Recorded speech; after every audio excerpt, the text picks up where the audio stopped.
जय हिंद प्यारे बच्चों। देखिए प्यारे बच्चों, आज की इस वीडियो में हम लोग जो भी क्वेश्चंस करने वाले हैं सारे ही क्वेश्चंस आपके मैट्रिक परीक्षा 2024 के लिए बहुत ही महत्वपूर्ण है।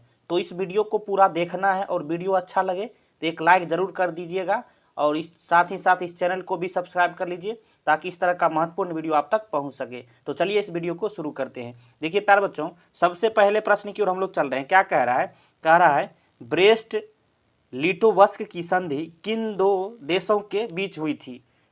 ब्रेस्ट लिटोवस्क की संधि किन देशों के बीच हुई थी प्यारे बच्चों? तो इसका सही आंसर क्या हो जाएगा, जल्दी से बताइए। रूस और जर्मनी, यानी ऑप्शन डी यहाँ बिल्कुल सही हो जाएगा। रूस और जर्मनी के बीच जो है ब्रेस्ट लिटोवस्क की संधि हुई थी। चलिए चलते हैं अगले प्रश्न की ओर। प्रश्न 2 क्या कह रहा है प्यारे बच्चों? प्रश्न 2 को पढ़िए।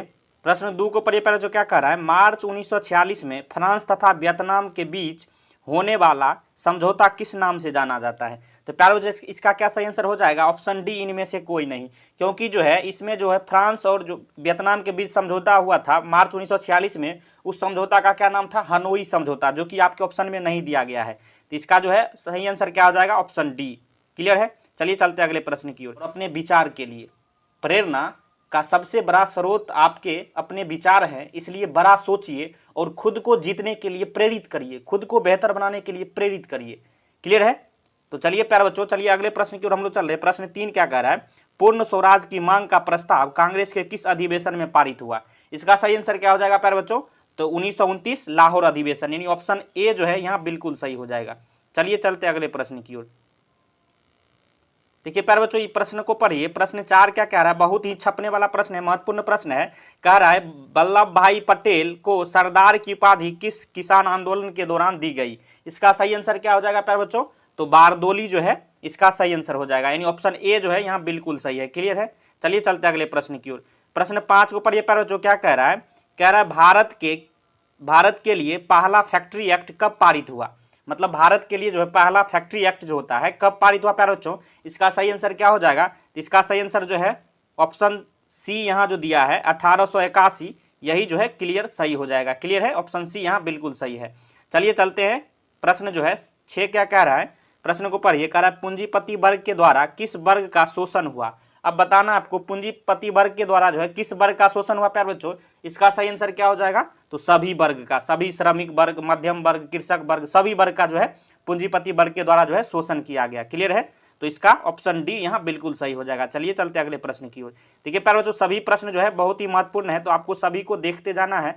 देखिए प्रश्न 7 क्या कह रहा है? आधुनिक युग में अर्थव्यवस्था के क्षेत्र में होने वाली सबसे बड़ी क्रांति कौन सी थी? अब इसका सही आंसर क्या हो जाएगा प्यारे बच्चों? तो वाणिज्यिक क्रांति जो है बिल्कुल सही हो जाएगा। ऑप्शन ए यहाँ बिल्कुल सही है। चलिए चलते अगले प्रश्न की ओर। प्रश्न 8 क्या कह रहा है प्यारे बच्चों? बहुत ही जबरदस्त प्रश्न है, प्रश्न को पढ़िए जरा। कह रहा है भूमंडलीकरण की शुरुआत किस दशक में हुई? भूमंडलीकरण की शुरुआत किस दशक में हुई प्यारे बच्चों? इसका सही आंसर क्या हो जाएगा? तो 1990 के जो है दशक में हुई, यानी ऑप्शन ए यहाँ बिल्कुल सही है। क्लियर है? वीडियो अच्छा लग रहा है तो एक लाइक जरूर करिए, अपने दोस्तों में जरूर शेयर करिए। चलिए चलते अगले प्रश्न की ओर। प्रश्न 9 को पढ़िए प्यारे बच्चों। बहुत ही जबरदस्त प्रश्न, छपने वाला प्रश्न है प्यारे बच्चों। कह रहा है गुटेनबर्ग ने सर्वप्रथम किस पुस्तक की छपाई की? इसका सही आंसर क्या हो जाएगा प्यारे बच्चों? तो बाइबिल की जो है छपाई की थी। ऑप्शन डी यहाँ बिल्कुल सही हो जाएगा। चलिए चलते अगले प्रश्न की ओर। प्रश्न जो है 10 जो है बहुत प्यारा सा प्रश्न है प्यारे बच्चों। क्या कह रहा है? विश्व में सर्वप्रथम मुद्रण की शुरुआत कहाँ हुई? छपने वाला प्रश्न, एग्जैक्ट छपने वाला प्रश्न है प्यारे बच्चों, इसको आपको रट्टा मार के याद रखना है। विश्व में सर्वप्रथम मुद्रण की शुरुआत जो कहाँ हुई थी? तो इसका सही आंसर क्या हो जाएगा प्यारे बच्चों? इसका सही आंसर होगा चीन, यानी ऑप्शन सी यहाँ बिल्कुल सही है। चलिए चलते अगले प्रश्न की ओर। प्रश्न जो है यहाँ पर ये प्रश्न 11 क्या कह रहा है? कह रहा है मेढक के प्रजनन प्रक्रिया को बाधित करने वाला रसायन कौन सा है? मेढक के जो है प्रजनन प्रक्रिया को बाधित करने वाला रसायन कौन सा है प्यारे बच्चों? इसका सही आंसर क्या हो जाएगा?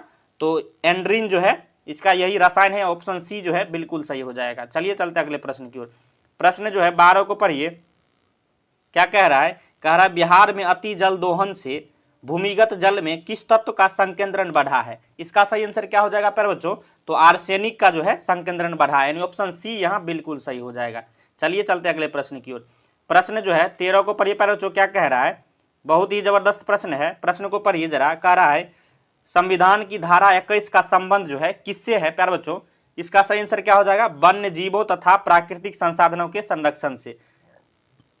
ऑप्शन ए यहाँ बिल्कुल सही हो जाएगा। संविधान की धारा 21 का संबंध जो है वन्य जीव तथा प्राकृतिक संसाधनों के संरक्षण से है। क्लियर है। चलिए चलते अगले प्रश्न की ओर। प्रश्न 14 को पढ़िए प्यारे बच्चों। कह रहा है बिहार में कितने प्रतिशत भौगोलिक क्षेत्र में वन का फैलाव है? डी बिल्कुल सही हो जाएगा, 7%। समझ गए? तो ऑप्शन डी यहाँ बिल्कुल सही हो जाएगा। चलिए चलते अगले प्रश्न की ओर। अब देखिए यहाँ जो है प्रश्न 15 क्या कह रहा है प्यारे बच्चों? पढ़िए। कह रहा है एल्युमिनियम बनाने के लिए किस खनिज की आवश्यकता पड़ती है? तो प्यारे बच्चों इसका क्या सही आंसर हो जाएगा? बॉक्साइट की जो है आवश्यकता पड़ती है, यानी ऑप्शन डी यहाँ भी बिल्कुल सही है। अब चलिए चलते अगले प्रश्न की ओर। प्रश्न को पढ़िए जरा गौर से प्यारे बच्चों। क्या कह रहा है प्रश्न? कह रहा है भारत में किस राज्य में सौर ऊर्जा के विकास की सर्वाधिक संभावना है? तो इसका सही आंसर क्या हो जाएगा प्यारे बच्चों? इसका सही आंसर हो जाएगा राजस्थान, यानी ऑप्शन सी जो है बिल्कुल सही है। चलिए चलते अगले प्रश्न की ओर। प्रश्न 17 को पढ़िए प्यारे बच्चों। क्या कह रहा है? कह रहा है निम्नलिखित में से कौन छोटे पैमाने का उद्योग है? अब आपको बताना है छोटे पैमाने का उद्योग कौन है इनमें से प्यारे बच्चों। इसका सही आंसर क्या हो जाएगा? तो खिलौना उद्योग जो है छोटे पैमाने का उद्योग है, बाकी सभी जो है बड़े पैमाने का। क्लियर है। चलिए चलते अगले प्रश्न की ओर। अब देखिए यहाँ प्रश्न को पढ़िए जरा। क्या कह रहा है? देश में कितने विशेष आर्थिक क्षेत्र विकसित है? देश में जो है कितने विशेष जो है आर्थिक क्षेत्र विकसित है प्यारे बच्चों? इसका सही आंसर क्या हो जाएगा? तो 7, यानी ऑप्शन बी यहाँ बिल्कुल सही हो जाएगा। क्लियर है। चलिए चलते अगले प्रश्न की ओर। अब देखिए प्यारे बच्चों प्रश्न 19 को पढ़िए। क्या कह रहा है? कह रहा है बिहार की सीमा में रेल मार्ग की कुल लंबाई कितनी है? बिहार की सीमा में रेल मार्ग की कुल लंबाई कितनी है प्यारे बच्चों? इसका सही आंसर क्या हो जाएगा? तो ऑप्शन आपके सामने नीचे दिया गया है। इसका सही आंसर क्या हो जाएगा प्यारे बच्चों? तो 6283, यानी ऑप्शन ए जो है बिल्कुल सही है, 6283 किलोमीटर। चलिए चलते अगले प्रश्न की ओर। प्रश्न 20 को जरा पढ़िए प्यारे बच्चों। क्या कह रहा है? तल चिन्ह की सहायता से किसी स्थान विशेष की मापी गई ऊंचाई को क्या कहा जाता है प्यारे बच्चों? इसका सही आंसर क्या हो जाएगा? स्थानिक ऊंचाई, यानी ऑप्शन ए यहाँ बिल्कुल सही है। देखिए प्यारे बच्चों आज की इस वीडियो में हमने जो है 20 महत्वपूर्ण जो ऑब्जेक्टिव क्वेश्चन सामाजिक विज्ञान के किए हैं, जो कि आपके परीक्षाओं में बार बार पूछे जाते हैं। तो सभी को आपको जो है इसी तरह से फिर से प्रैक्टिस करना है। और आप वीडियो अच्छा लगा हो तो एक लाइक करिएगा, चैनल पर नए हैं सब्सक्राइब कर लीजिए, क्योंकि इस तरह का बेहतरीन वीडियो आपको हमेशा मिलता रहेगा। वीडियो देखने के लिए धन्यवाद। मिलते हैं नेक्स्ट वीडियो में, तब तक के लिए जय हिंद, जय भारत।